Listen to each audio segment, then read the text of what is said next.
You put it in gear and you go up the hill. In the new 2020 Nissan Sentra, the 2.0, the CVT, this is on a new platform with a new engine. It's interesting, and they've got independent rear suspension. There's some news here. Yes. There's more news than I thought. I agree with you. In the Sentra. I agree with you. I wasn't expecting this newsworthy car. It's the 8th generation. And it's Nissan, the 562nd generation of the. Who cares? It is the 8th generation. It's the next one. It is Nissan's best-selling car ever in North America. Yeah. It's the Sentra. Yeah. Now there used to be like the Sentra, the Rs, and all that were actually kind of sporty and surprisingly good. SER. I'm glad you brought that up. We're going to talk about the SER. Enthusiast cars were out there. They we were are. enthusiast versions of this. That's not what this is. But this That's is. not what this is. It's not. Sorry. But this is Nissan walking in and saying we want to be genuinely competitive in the compact space. You're watching Everyday Driver. We make a TV show, podcast, and YouTube channels dedicated to great cars, driving adventures, and helping you find a car you'll love. Subscribe and hit the bell so you don't miss a thing. Glad that you brought up the independent rear suspension because We got to start with that. Because that affects everything. Think about that in this market segment. The Corolla does not have it. Yeah.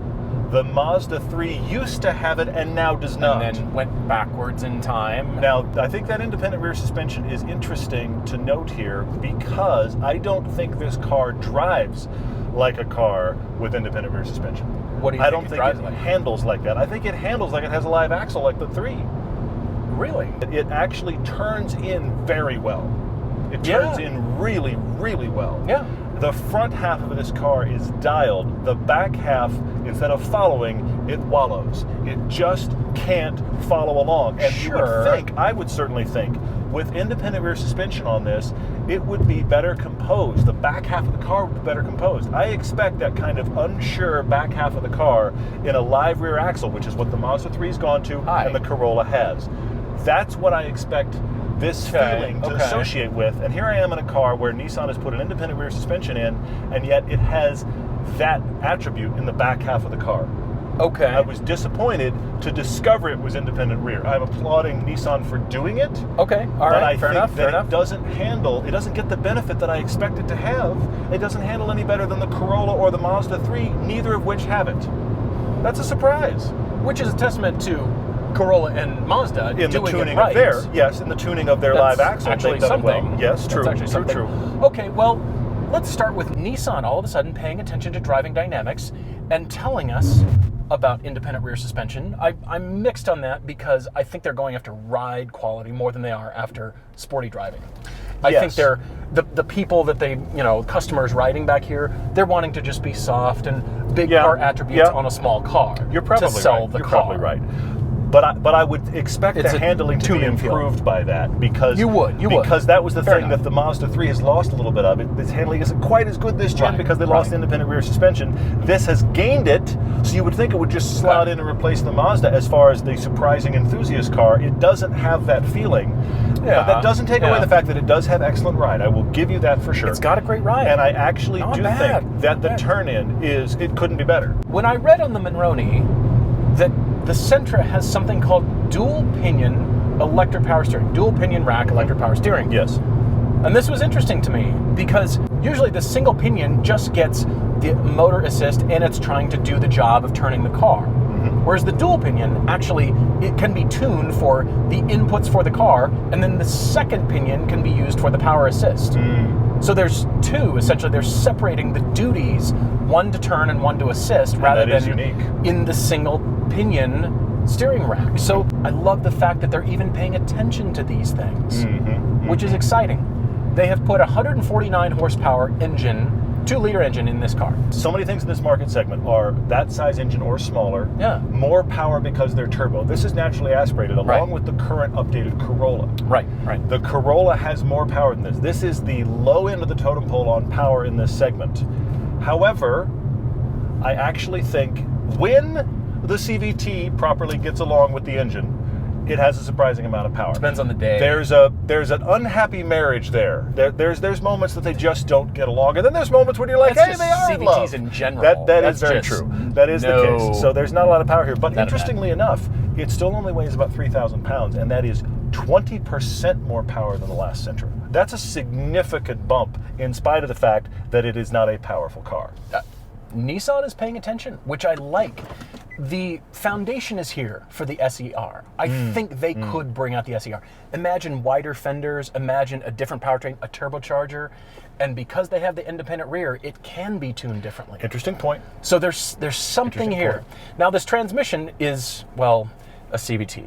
And even though it gets worse than that. we hate CVTs, it drives, in some cases, not like a CVT. They're not letting the RPMs wind out where you're still just sitting at the same speed and then your RPMs just go way up and you think, what's going on? Is there a clutch slippage, something like that? No.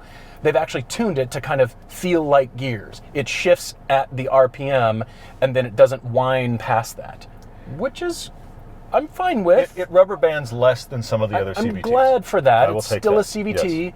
I wish there was something more, but again, the bones are here for the SER. The bones are here for Nissan to do something enthusiast with the Sentra because it looks better than it ever has. I've never liked the Sentra. And this one, even though it's the Mini Maxima, the Mini Ultima, they've kind of put all this styling cues, this design on this smaller package, on this new platform, which in some cases you can't really do. Car companies try to do the linear thing, through all of their models. It just looks like small, medium, and large. We'll put that on everything, and it doesn't always work. You're really doesn't. Right. It actually works pretty well. I like the black roof because it hides the floating roof thing. I don't like the floating roof, but it kind of hides that for me, and it gives just a touch of something. Black roof. Don't get it in white. Get it in a color. But still, there's something here. Same with the interior. It's clean. It's not offensive. There's not just crazy shapes going everywhere, and it's centrally focused. You could argue the Audi A3 is very similar in its spareness. It's just clean lines, nothing here. I'll go you one further. I think that is the place where this car shines the most, is in the interior. This car, as spec'd, is $25,000. It is nearly $5,000 cheaper than the Corolla that we recently drove, which was almost $30,000. And this has a better interior. If you're buying a commuter car that you don't care about enthusiast driving, which we care about, and it is for me, it is a strike against this car.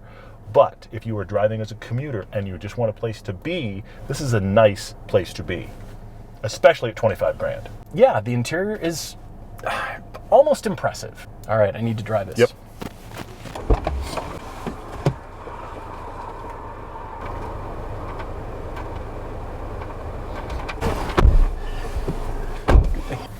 Unfortunately, though, it isn't all good news in the interior. I do have to say that these seats are, Nissan's excited about their zero-gravity seats in this car. These are the upgraded seats of the premium package. They're not good. The seats are not good. And in an interior that I like, it's extra disappointing to have seats that I don't. I'm actually disappointed with the seating position. I cannot get comfortable over here. I'm low enough, but I want the bottom cushion to actually tilt more under my thighs under here, and it's not long enough, and it won't adjust how I want it. In the age of adjusting almost in every direction, absolutely, this should be far more adjustable. Essentially, especially since it's got the power seats over on the driver's side only. It doesn't have them on the passenger side. It's 6-way power seats over there and 4-way manual here. And this is the upper trim for seats. And I'm going to go with you. The base cushion is simply not supportive enough. We do have Apple CarPlay, Android Auto, all that stuff is in here, which is nice. So every new car come with Apple CarPlay. Shouldn't we have to? We shouldn't have to say that anymore. Say that. We shouldn't have to say it anymore. It just should be thing that exists. Yeah. You have car, all it has that. All the safety systems, all that stuff, they just exist because car manufacturers are quite proud to put that on every car they build. Just like backup cameras. It's ubiquitous. Let's get over ourselves. We're interested in the dynamics. All right, 2-liter. It doesn't sound great, but we didn't expect that. No problem. You know what it desperately needs? Many things. What? No. Some way for you as the driver to tell the transmission what to do. You can't do it down here at the stick. No paddles. You don't have any paddles. No. And it doesn't have any modes. It's not like it has a comfort, eco, it has and low sport gear. mode. What are you talking about? It has L. Look. So the problem is that I don't know what that does. The problem, it's for towing. No, it's not. But it's one of those things where you're at the mercy of the transmission, and then you're at the mercy of a transmission that is a continuously variable transmission. That is not a good combo. We're at the mercy of CVTs. You just having something to be able to tell it to pick a ratio is so much better. It makes most CVTs at least a little better. This doesn't have it. I agree. Actually, the thing that I was having the most trouble with is coming up hills. when you're telling the car, I want to hold steady at this speed, but I'm going up a hill, so it needs to make more power, the whole car thinks you're either trying to fully accelerate or nothing at all. It's very difficult to modulate the uphill speed in this car just because it doesn't have enough power to get out of its own way. If it had more power and you could sort of adjust yourself, but it's just light switch on all the way and we're going up the hill and, well, no, I'm going too fast. I need to back off, and then you've lost all your power. You'll see on the uphill what I'm talking about. It's either all or nothing. Yeah. But for right now, we're still on a road where we've got some curves here, and there's some input. Again, I was surprised. I thought, well, you're just channeling you're in a race car with the flat bottom steering wheel and there's nothing else? It's not true. There is something here. If this car had better tires, just tires alone would bring out more dynamics in this car. It would help. Tires alone would change everything. That would be an easy solve. But for right now, we're stuck with low rolling resistance tires that it comes with. All right, fine. But you change that, I think there'd be something a little bit more here that we'd both appreciate. I got to go to low gear. Come on. I don't know what that did. Low, L. Oh, good. No traffic. Here we go. Yay. That's floored. That's everything. We're not even on a hill right now. Could you get out and push, please? We're not even on a hill right now. We're going straight right now. Okay. We are at about 6,000 feet of elevation, and that really hurts all the cars. Here we go. Turning in. But, yep. I got to keep my momentum. Yeah, Oh, you do. good God, it's floored. Come on. It's fully floored. Up a hill. Go, go, go. I'm waiting. Honestly. The car's waiting. It's floored. embarrassing. It's embarrassing. Honestly. Turbos are not expensive. This is a difficult hill. I will give the car that. This is a genuinely difficult on-ramp, but you still need your freeway speeds out of it. But it'd be difficult to modulate just, a certain speed. Partial throttle. You've got to be floorboarded here. And I got to get out of this truck. Yep. Because I've got even more trucks. Yep. And my foot's still in it. Holy moly. Woo! We barely made that. Wow. That was a little bit of a scary moment here on the show. I don't want to lift. I don't want to lift. Oh no! You lift and you're toast. You are. You lift and you'll never get it back. It will never recover. Yes, you're right. Absolutely. Turbos are inexpensive enough. That would. How about $27,000 and it came with a turbo? Okay. Would that sell how many more cars? Incrementally, how many more cars? Because this one's got a turbo. Why wouldn't I buy that one? More power. Yeah. I can get up the hill better. Yeah. And I believe that a car that can get out of its own way is actually the safer car. Instead of having to brake and back out of it, I wasn't about to lift. I'm taking it, man. No Just way. barely. We survived, and I can breathing now again. Because there was a moment there, I got to tell you, between the big pickup and the 18-wheelers. I'm not worried about you as a driver. It's just there's sometimes the tool lets you down. That's all I'm saying. The tool can let you down. That's all I'm saying. That is a problem. Not an enthusiast car. It's not a driver's car. It is an excellent commuter. Look, I'll go you one further. It is. Let's talk about that. Really large trunk. Surprisingly big trunk on this car. And the back seat's decent. I climbed back there. The back seat has got enough space for big over 6-footers like we are. Yeah. And you have genuinely good sized trunk space in a compact car that's got a nice interior. And for those who are shopping for the Sentra and you're considering it above the other competitors that we've named, what is it that pushes you over the edge to get this? Is it Nissan loyalty? Is it just, I've always had Nissans, I like them, they're just going to run? If that's the case, you could say that about many manufacturers. True. So what is it that pushes us over the edge to tell you, buy the Sentra? Well, I do like how it looks. I do think it's better looking than it has ever been. Yeah. It looks great. And the new interior and the fact that there's something here, I just need more power out of it. I wish the designers and engineers could have more say over the product planners who are setting the price. It has to come in at this price. Interesting. Okay. Do as much as you can, but we can't go above this. Price is a huge factor here, and to have what is one of the cheaper cars in the segment with one of the nicest interiors in the segment, that is a score. There's a disconnect, though. That's a score. The problem is seats are personal. I will admit it. You and I don't like them. You out there may try and be like, "There's nothing wrong with these seats. What's up with those guys?" So if these seats are good for you, if the seats are good for you, you can wind up in an inexpensive, good gas mileage, nice-sized trunk, nice-sized car, good interior. Yeah. If you are a commuter, these are all good things.